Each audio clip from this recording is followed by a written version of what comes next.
ભારતીય રાષ્ટ્રીય કોંગ્રેસની લોકસભા ચૂંટણીઓને લઈને બીજી યાદી આવી ગઈ છે। આ યાદી એ દર્શાવે છે કે કોંગ્રેસે ભાજપની જેમ સરપ્રાઈઝ આપતા શીખી ગઈ છે।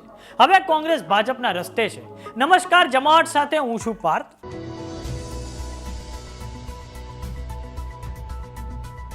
વાત કરીએ ગુજરાત રાજ્યની તો કોંગ્રેસે 7 બેઠકો પર ઉમેદવારો જાહેર કરી દીધા છે। બનાસકાંઠા બેઠક પરથી જ્ઞાનીબેન ઠાકોરને, અમદાવાદ પશ્ચિમ પરથી ભરત મકવાણા, અમદાવાદ પૂર્વમાં રોહન ગુપ્તા, બારડોલી પરથી સિદ્ધાર્થ ચૌધરી, વલસાડથી અનંત પટેલ, પોરબંદર પરથી લલિત વસોયા અને કચ્છથી નીતિશ લાલનને ટિકિટ અપાઈ છે। હવે વાત કરીએ અમદાવાદ પશ્ચિમ બેઠકની તો ત્યાંથી બીજેપીના ઉમેદવાર છે દિનેશ મકવાણા અને હવે સામે કોંગ્રેસે ભરત મકવાણાને મેદાનમાં ઉતાર્યા છે। વાત કરીએ ભરત મકવાણાની તો તેમના માતા શાંતાબેન મકવાણા 1988માં અમરસિંહ ચૌધરી સરકારનું વિસ્તરણ થયું ત્યારે પહેલી વખત રાજ્ય મંત્રીમંડળમાં જળ સંપત્તિ, આરોગ્ય અને પરિવાર કલ્યાણના રાજ્યમંત્રી બન્યા હતા। સોજિત્રાથી શાંતાબેન 1980 અને 1985 એમ 2 વખત ધારાસભ્ય બન્યા હતા।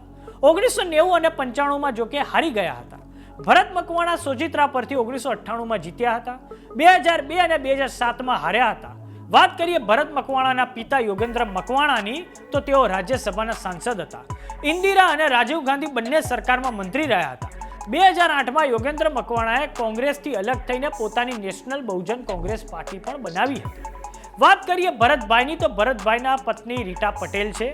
તેઓ ગણેશ હાઉસિંગવાળાના દીકરી છે। હાલમાં આ દંપતી સાયન્સ સિટી રોડ પર રહે છે। તેમના બાળકો અમેરિકામાં છે।